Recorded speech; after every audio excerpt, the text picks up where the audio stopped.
Yes, we're open. Oh, I never used to like these signs, but now it's the most beautiful sign in the world. Hi, I'm George the Antique Nomad. Come with me as I wander the country in search of valuable vintage, amazing antiques, and cool collectibles. We'll buy, sell, and trade at antique malls, shops, and shows, estate sales, flea markets, thrift stores, anywhere people go to find really interesting things that just aren't made anymore. So come on, let's go. I'm George the Antique Nomad. I am an antique dealer, appraiser, I conduct estate sales, and I travel back and forth across the country ordinarily to do that. But we're just starting to get to where we can really travel anywhere. I'm here to pick up the item I won. The Kennedy brothers are auctioneers. Their mother started the first antique mall in the state of Florida in 1981, and they grew up in the business. They are twins, and they do a really nice job. They have a great auction that happens every 2 weeks. Okay, so I'm getting ready to mask up and go in there and pick up my Ikebana piece, and they are doing another online auction. You can go to high bid and see it there, and they've got I think 150 to 175 items, and it's just gone live, so we get to do a preview, or actually as it happens. Kennedy brothers really do get nice things. They have antique auctions about every 2 weeks. They're very experienced, they're knowledgeable, they're honest, and you can buy things here. That mirror in the center with the Egyptological design, looks like maybe King Tut or someone on the top, is a really beautiful standing dressing mirror of a shape that I haven't seen before. Lot number 9 are the 2 crystal seahorses, and they're tall candlesticks. I believe those are Waterford. Looks as if there's a nice selection of sterling and silver spoons. Fenton glass. Now these are 1960s hobnail pieces. You can tell by the bright orange and bright blue colors that they're a little later than the 50s era. Also from Fenton are these rose-colored rose lamps. They have a Gone with the Wind style shape. Those are apparently lot number 66.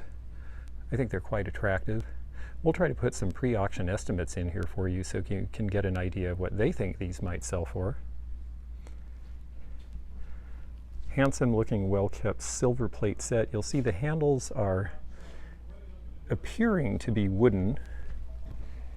When we get close and feel them, they actually are some sort of a dense plastic so that it would keep your hands from getting particularly hot. But those shapes from the Victorian era. However, I think this set is going to date probably to the 1950s. Matchbox and Hot Wheels are absolutely collectible now.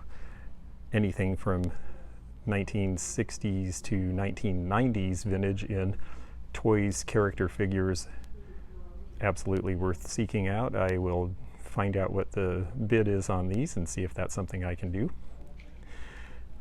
Very handsome mantel clock here. When you see figures that look Shakespearean seated next to very ornate clocks, these are typically French.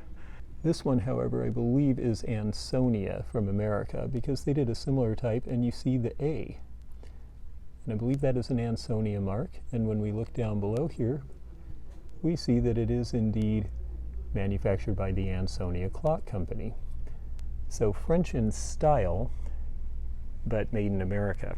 This is spelterware with a gilding, meaning a combination of soft, easily molded pot metals.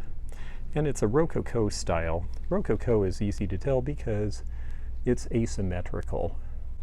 It was a way to get the fancy shape that was, at the time, a little more novel than the typical balanced presentation of traditional design of the past. The crucifix in the ceramic is unusual. Very literal depiction of the crucifixion of the Savior. This should date to about 1960. The cherubs are a happy pair. They look to be Rosenthal. We have a nicely carved cameo. You can see the detail in her face and hair is very good, and she's a larger size. To the right we have Rookwood water lily candlesticks. Those in that color should date to about 1930. Rookwood was the art pottery company out of Cincinnati. They did beautiful ware over their existence. Founded by a society woman who wanted beautiful things to come to Cincinnati, and she succeeded. Submerso glass piece. This one is cranberry. The shape is 1960s.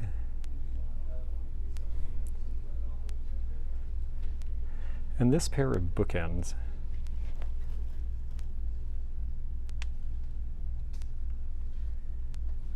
These are chalkware, and you can see the Egyptian design on the back. These are more likely to be from the 1970s when King Tut toured the country, as opposed to 1920s. And I know that because when I picked them up, they're on the light side. Earlier chalkware would have been denser and heavier typically. Now, usually the Kennedy brothers are doing local auctions where you come in person, and they have a bunch of things ready from the auction that didn't take place when the quarantine started. Some really lovely pieces. This little music cabinet is quite nice with the drawer on top and a little bit of a mirror. You could have also used this in a bathroom as a shaving stand. It's great for someone tall like me because you can stand right up by it. And it's got nice marquetry in the middle here. You can see the design with the center cartouche and the race coming from it. This should date to about 1900 to 1910. These tables are very popular now. They've really come back into style when you have these large burls, and this one actually has a base that's similarly made of a tree piece. Usually these are mounted on something thinner than that. I'm sure this thing is heavy as can be. I notice it actually has wheels underneath it because I'm sure it's fun to move around, but the point is once you have it in place, it stays there.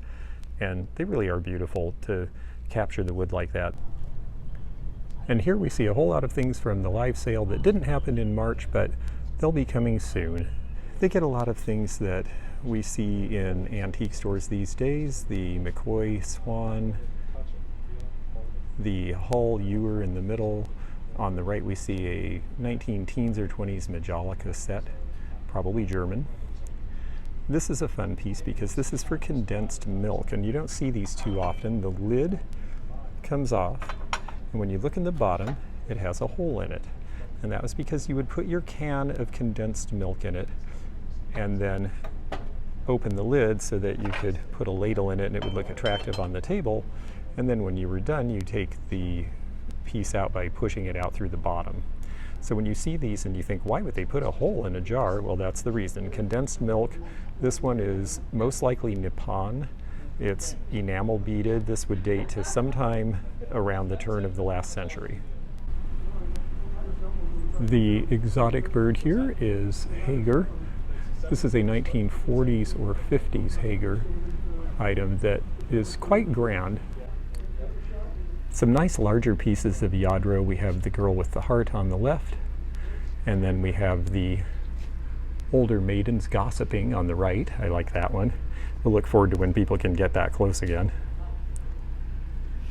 Below here is a mother with child in arms. Here's the sort of thing we used to see at estates in Florida all the time. They don't come up as much anymore. These 60s modern with the shades that look like plants and the teak leaves. Very fun set. So it was time for me to come back to Florida and deal with things that were left hanging when the quarantine started. One of those was to film one of my favorite antique stores in the United States of America. This is Vintage Modern St. Pete. I'm going to pull back and show you here. St. Pete Vintage Modern, or VinMod as I call it for short, is a collective of about 25 dealers who primarily deal in modernism and mid-20th century items. It's a really fun store, and we're just so happy that it's open again. This is one of the windows here in happy yellows and oranges. We're going to have some glare, but you'll see better when we get inside. So I've got my mask. We've actually been told not to wear gloves, that they're actually spreading things more than helping. I can't wear rubber gloves anyway for allergy's sake, so we'll just have to wash our hands a lot. So in the front window and the front entrance here, we have two original butterfly chairs. You can tell they're original because they're not hinged on the metalwork here. Now the covers are likely to be replacements. They started redoing these hinged in the 80s so they'd fold up, and they started redoing the covers, which is great because everybody's covers from the 50s were wearing out. So they're really fun. I had one for years. They're super comfortable. And our first space here, we've got Floridiana. We're going to see a lot of this in this mall. It's a specialty of theirs. I love anything with flamingos. It just makes me happy. Reminds me of a kid when you would actually see flamingos in Cocoa Beach once in a rare occasion. And naturally, nothing is more 50s than planters and panthers. And here are combinations of the two. These are priced anywhere from $30 to $65. Some of these are Hagar, but a lot of other companies made them as well. They're usually not marked in any way, but they're all really neat. This piece is a Lane Brutalistic Modern cabinet. I have one in my space too in a lighter tone. It's a look that's really becoming popular again. This Brutalist Modern with the big squares and very blocky construction was a trend in modernism in around 1970. Oddly enough, it derived in part because of the protests of that era. Architects started building buildings without windows, and that blocky style caught on and translated to furniture to look very monumental and impressive and impregnable. Chandeliers and lighting are a specialty of this store. Look at this great chrome ribbon chandelier. They just get the neatest things here. They really are a magnet for this type of item in the St. Pete, Tampa Bay area. You can see the spaghetti shade in the back and the yellow there. These are priced anywhere from around $150 to $300 depending on whether they're designer or not. Here's a nice piece of 50s blonde furniture in the form of a dresser. This is called Beach Blonde in this area. This was definitely popular in the era. If you liked light tones, this tended to be it. Otherwise, you got teak. I wanted to zero in on this face here because we see these sometimes in thrift stores because people don't realize they're as old as they are. This was done by Colony Glass in 1963, and it was a Wayne Husted design. This was the first company he worked for after his stint being the main designer at Blanco Glass in the 50s and early 60s.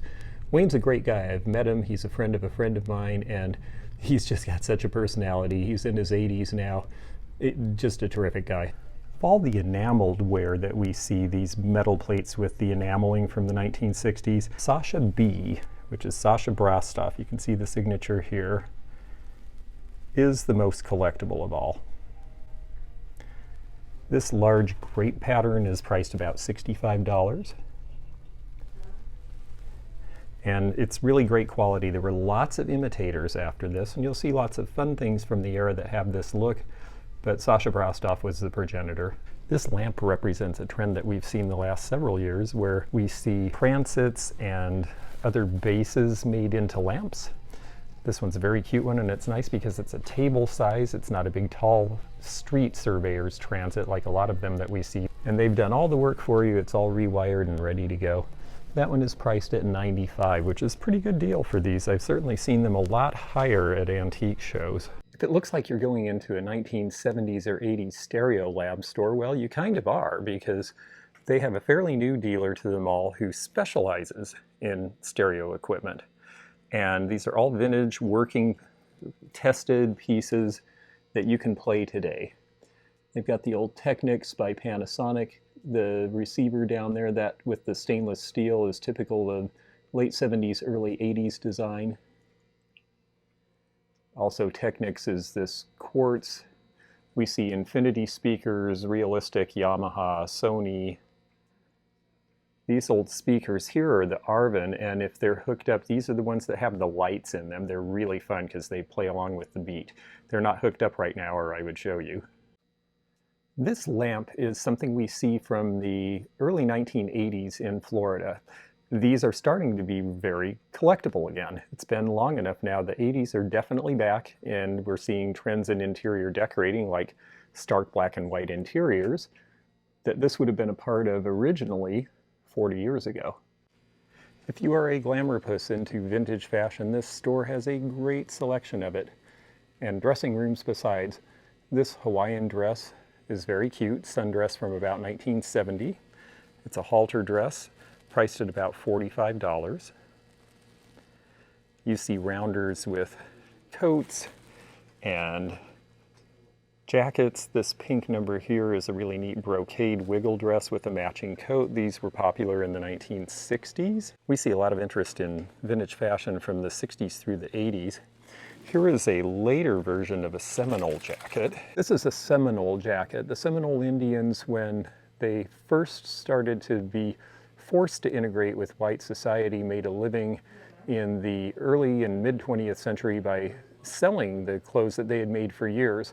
Now, the Seminole were largely Creek Indians who were fleeing from white settlers and ran into Florida and adapted and learned how to live in the swamps. There are Native American Seminoles and there are Negro American Seminoles, because a lot of escaped slaves came and joined them, so there are Seminoles with black ancestry as well. The Seminole and the Miccosukee and related tribes are the only tribes that never officially ceded control to the United States government. Back in the day when they were running from everyone, they had no access to stores, no access to fabric, so all these little pieces had to be pieced. So when you look closely, all of this is quilted together out of individual pieces of fabric. It's just a ton of work. And that's priced about $175. Here's a pretty fabulous stack of ties. I especially like this one with the Western Rodeo guy. And anything with these crazy shapes together always attracts me. These were very popular in the early 50s especially. It just looks like you're going to go out and have fun with this. You're going to have a cocktail and it's going to have bubbles that match your tie and life will be great. You'll also see vintage accessories in this shop and some very glitzy wear as well. We see interest in these sequined outfits again. They're shiny and happy and fun. Very popular in the 80s and becoming popular again now. And if you need a Hawaiian shirt, they've got you covered. Or some groovy red cowboy boots. These are a lot of fun. If you are a line dancer, if you like to dress up country, well, these pattern boots from the 1980s are a really great look that, again, are coming back into style now. This table and chairs is Danish Modern and its designer. This is Dyrlund. They have it priced at $24.50. I saw the same set not in rosewood, because these chairs are rosewood. We'll show you the grain. In Seattle, I saw this same set sell for this price, and they just had the regular teak chairs. So prices are relative to what something is. The fact that this is important designer out of Denmark, look at the joinery in the middle there. You can see the quality the way it's made. This dealer spends part of his time in Pennsylvania, and Breyer horses are something that he's brought down, and the prices on these are really good, $15 each. Most Breyer horses sell for that starting out of the gate and sometimes for more, so it's nice to see a selection. It's not the place that people necessarily would look for these, and so they're priced accordingly. And I always tell people, if you want to get a bargain and you're in a store where you think things seem like they're all priced at retail, look for the thing that doesn't belong. The horse and cattle country in Florida is in the middle of the state, so there are customers for these here, but it's not right adjacent, so the price is very good. I showed this set in a previous video a long time ago when I had very few subscribers, and it's so great I wanted to show it again. This is by Raymond Loewy, L-O-E-W-Y. He is one of my favorite industrial designers ever because I was a Studebaker driver for years and he did a lot of their cars. He designed railroad locomotives for the New York Central. He was really into streamline and modern. He designed the Shell Oil basic gas station format that you see today. He was an amazing designer. And this Broyhill set from the late 60s with these great colors is priced at $21.95. It's got 2 mirrors, 2 end tables, and the chest of drawers. Such a great modern look, and I've seen these sell for much higher prices. This is a neat bowl here. This is Higgins Glass out of Chicago. My friend Tom, who runs Epic Antique in Seattle, has a personal connection to the Higgins from when he lived in Chicago. He went and saw them at their studio. He said they were wonderful people. It inspired him to be interested in Modernist glass, and he's now the owner of a very good Modernist store. And this piece does not appear to have their signature. They sometimes were marked in gold on the edge, but I don't see that on this one. They only marked the pieces with their name during a brief period of time in the mid-60s. This piece should be from about 1970. They called it dropout because it was a fused glass, but then they would allow it to slump into a mold, And so the pattern goes all the way through and undulates along with the piece. This one's priced at $165. It's a larger piece, and that's retail price for these. Small pieces can be as much as $25 and $30 just for a little 3 or 4 inch dish. It's Florida, so of course we're going to see rattan. I like these bucket seats with the dark rattan. These are going to be from the 1970s. I especially like the round rattan shelf. These are from the 50s. Such a great look. Goes in deco style, goes in tropical style. It'd look great in my apartment. It's priced at a couple of $100. They used to be more common and you would see them and they were priced less, but I haven't seen one out in the wild for years now, so I think they're all pretty much selling at retail these days. We'll be right back with more of this video. If you're enjoying it, please hit thumbs up to like it. Hit subscribe below if you haven't already subscribed to the channel. And hit the bell to be notified of new videos. I do a new video every Wednesday at 8 p.m. Eastern, plus bonus videos. If you comment, if you subscribe, if you like, it really helps us and it doesn't cost you anything.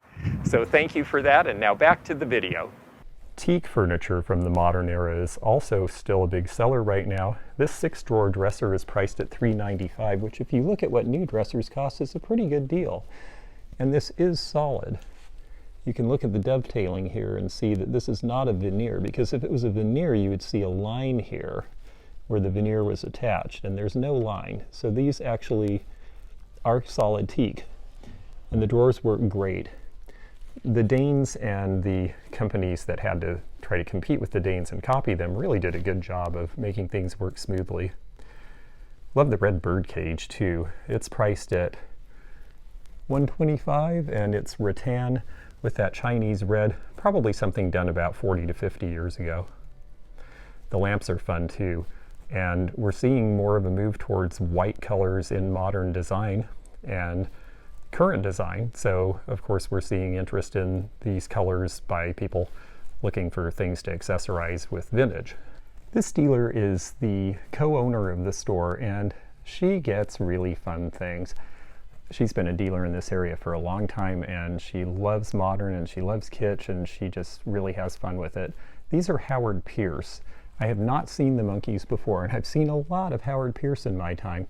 It's typically well marked, although sometimes only the larger piece is marked. Howard Pierce was a California maker. These are a semi-porcelain, and they're really fun. They've got his typical glaze from the brown to the beige to the white, and look at those faces. $65 for the pair. That seems about right. I have not seen this set before. And spring in Florida is definitely a time we see wicker. These pieces of blue and white wicker furniture are attractive and solidly made because they're older. I believe that these are 1970s. You've got 2 end tables and the chest of drawers. The 3-piece set is priced at $295. Again, go compare what new furniture sells for, and if you really pay attention, you'll stop buying new furniture and you'll look in places like this, because when you compare dollar for dollar, you're getting better quality with better materials if you buy older pieces. Robots are a particular collector interest now, but I have never seen a robot-shaped fan before. This is a frigid fan. This has to date to the 1970s. Robbie the Robot shows up in Forbidden Planet in the late 60s, and the robot craze is on, and this guy is just great. Now this is a bit of a surprise in a modernist store, but these are, by Native American basket standards, relatively modern. Most of these were made in the 1930s through 1960s. Primarily we have Northwestern tribes and Alaskan tribes represented here, but there also are items from Arizona and other places. Might even be 1 or 2 African baskets in here as well. They are a fun decorative item, and we do see people mixing these into modern decor because of the geometry.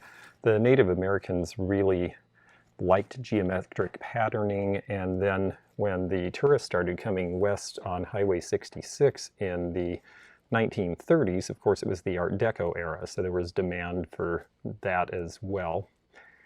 Of particular note is this. This is a woven bottle. This would be most likely Tlingit or Northwest Coastal Salish. These woven bottles are a novelty that usually sell in the $100 to $150 range. Two terms you'll hear in antique furniture and woodwork are parquetry and marquetry. Parquetry, think of parquet floor, geometric tiles laid in a way that create a pattern. Marquetry is where you use it in a design, and this table is a great example of that. This is a card table size. A lot of these were actually made by people by hand, back when people did such things. Can you imagine the work that this took? All sorts of different exotic woods and fruit woods so that you get the variations in color. This is a really cool looking table. It's priced about $3.95. I don't know if it was James Bond or Get Smart, but I remember one of those spies had the Halliburton luggage in at least one of those episodes. This is a Halliburton case in the gold tone. You usually see silver, so that's pretty unusual. Halliburton luggage was expensive new, and it's not cheap now. Pieces usually sell between $150 and $350 if they're in good condition. This one doesn't seem to have a lot of scratches or dents, and it is a large size. People often are amused by the fact that we see Middle Eastern and Muslim sounding names on Shriner hats, but that's no mistake. Right about the time those organizations were forming, a very important sheik came to visit New York City on a big tour, and people were so fascinated by him. It was about the time the shrine clubs were forming, and so they all decided to name their lodges after Middle Eastern names and wear fezzes. And that's where the beginning of the Shriner's fez was. We see these fezzes sell between $25 and $45, depending on age, depending on the importance of the person who was the wearer and any designations it might have, and depending on style. People like them because they're glitzy. Vintage Modern does have a lot of modern art as well. This is a listed artist named Oz Franca.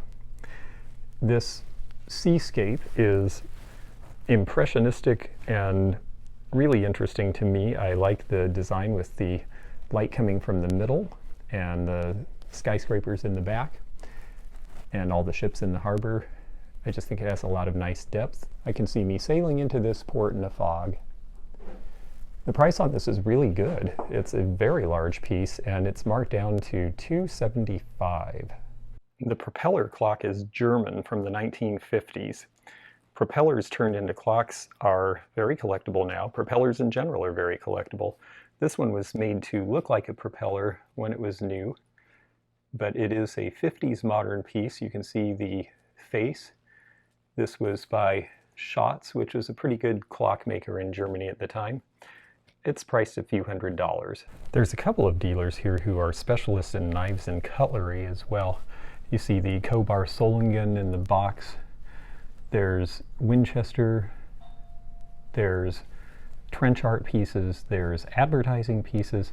This is a nice selection. This is something this dealer makes a market in, and so he's always out looking for more. And prices on pocket knives can be pretty reasonable. You'll see them as little as $10, or if they're a very desirable early piece, they can be hundreds. So knowing what you're buying is important in the world of pocket knives. You can look at something, as I used to, and say, oh gee, that seems expensive, and then find out that for what it is, it was actually quite reasonable. So if you're interested in this, there's lots of good reference books and other resources, collector clubs, where you can learn more in depth. Here's my space at Vintage Modern St. Pete, and I have to say it's pretty crowded looking because I brought in more merchandise today.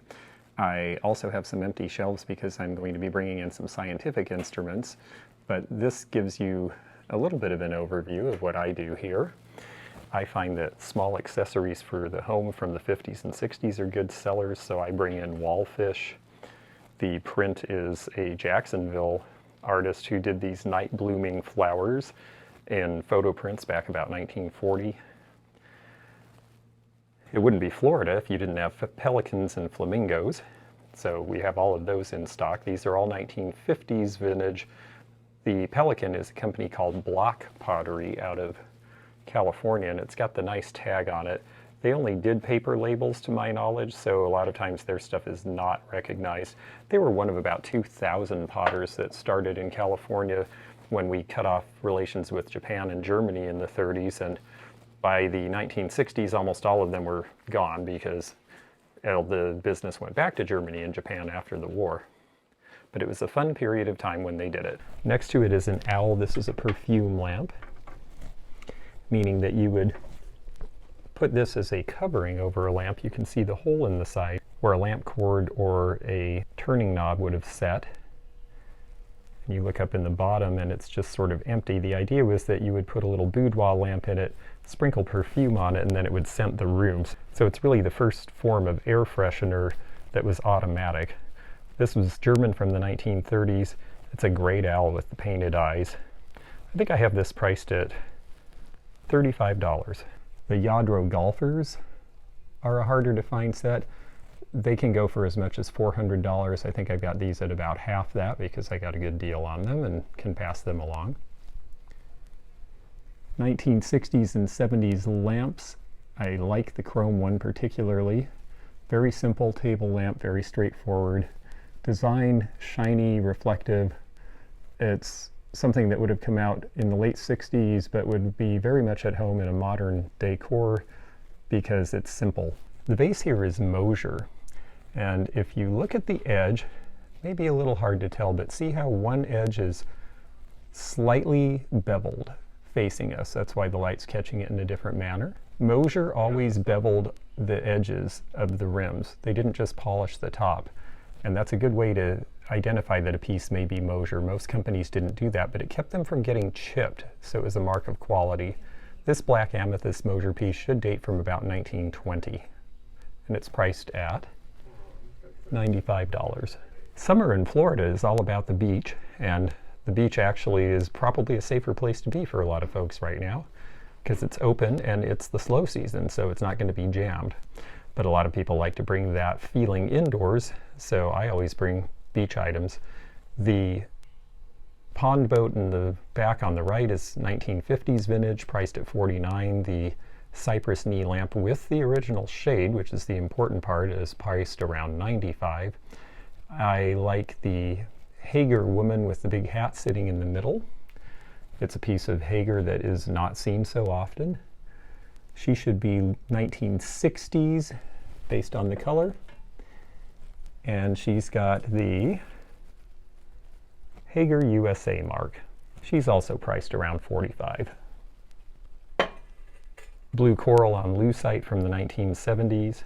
These seagull pieces are Bing and Grandal. I'll show you the mark and then I'll show you the piece. They did a whole line of dinnerware in these patterns with the seagulls flying. You could do a whole table setting of this. This one's priced about $15. And look how happy those wallfish are. Love the colors. Only $25 for that set.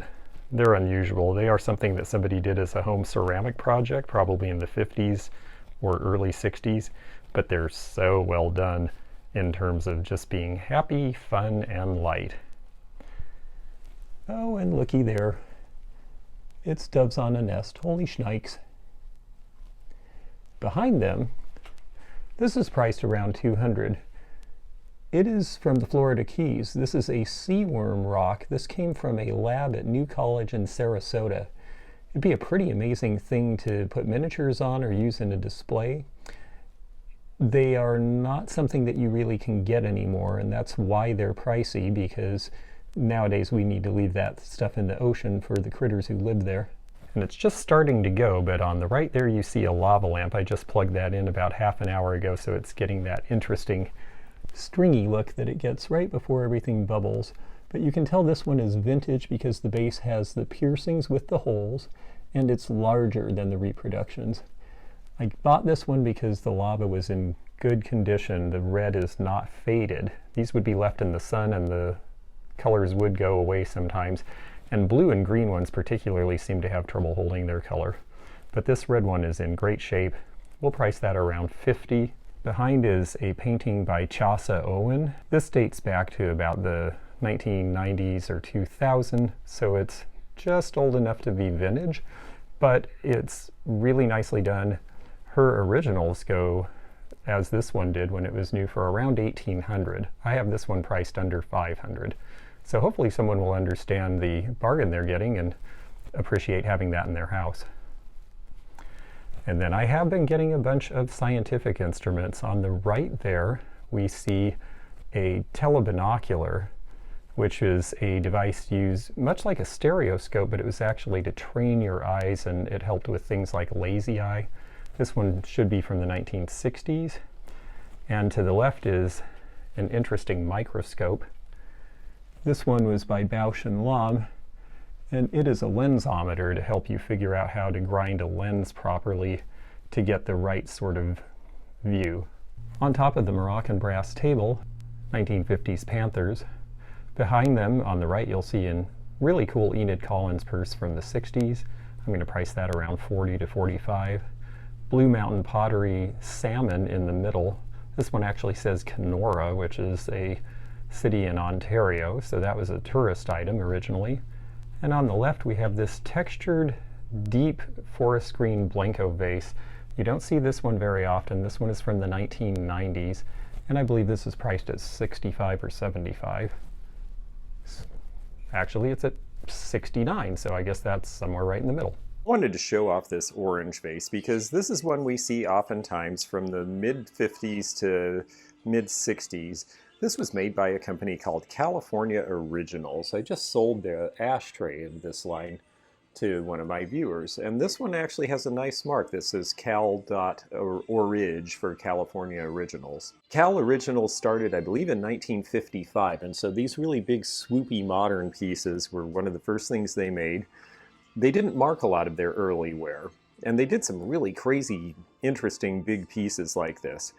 Birds with long tails, big exotic vases. If you put flowers in this, they fall right open, and so it actually is a great vase for arranging a display, and it's priced at $39, which is pretty fair for these vases these days. The tall orange vase here is a company called Red Wing, and Red Wing is a company from Red Wing, Minnesota, where the shoes were made. In fact, the people who made the shoes decided they needed other manufacturers, so they started the pottery company, which was in business about 40 years.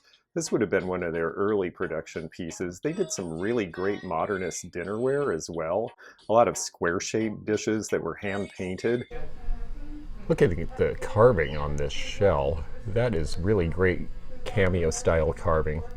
It's on a nice cherub base. They have it kind of taped in because it was made into a lamp. And I think they have it taped in just to make sure that when people take it out, it stays on, but it would just sit all by itself ordinarily. Really beautiful. We see lots of half dolls. We almost never see tennis players as half dolls. She's unusual. This would have been right around 1920. The idea that women would even be involved in sports was a pretty new idea, but tennis was considered upper crust and acceptable, and was one of the first sports where women really excelled and were understood to be professional caliber. So this reflects the trend towards that. This one is priced at $75. Next to it you have a reclining little German bisque baby. The reclining ones stretched out like that are not a pose you generally see. These are called Squiggle Glass by some people. Some people call it gummy because this is a rubberized coating that goes around them. They're really great for a patio on a hot day because they don't sweat, you can hold them easily, and they are somewhat less breakable because they've got this rubberized coating. It also looks cool. It doesn't do well in the dishwasher though, so collecting these sets can be difficult, and if they weren't kept in a good storage environment, they can get kind of sticky feeling because the coating will degrade. So they're really neat, but they require just a little bit of maintenance. That's why usually you just see beverage sets. There is so much more at this store. It's just layered so deeply, and I am going to run out of time before I run out of things to show here. So I will come back from Vintage Modern at some point, but I just wanted you to get a look at this store. All of the stores in St. Pete are open again right now, and I will be truthful, they are all really trying to get the word out that they are open because a lot of people still are not sure what phase we're in. And, you know, we've been closed for a while. We are ready to do business, and they are very friendly here, very willing to help, and the dealers are very willing to work with you. So if you're in St. Pete, or if you see something in this video and you want to just contact Vintage Modern St. Pete, You can contact them through Facebook. Anyway, this is George the Antique Nomad at the Antique Nomad on Periscope, Facebook, Twitter, Instagram. It's so good to be with you again. I'm so glad to be out here getting to show you things. And we'll see you again for more adventures very soon. Thank you now. Bye-bye. Thanks for joining me again in the fun and fascinating antique community here where online meets the real world. Please click the subscribe button below, click the bell to be notified when new videos upload, leave a comment below, and hit thumbs up to like this video. Links to our online social media daily posts and our items for sale are in the description. This is George at the Antique Nomad. Bye for now.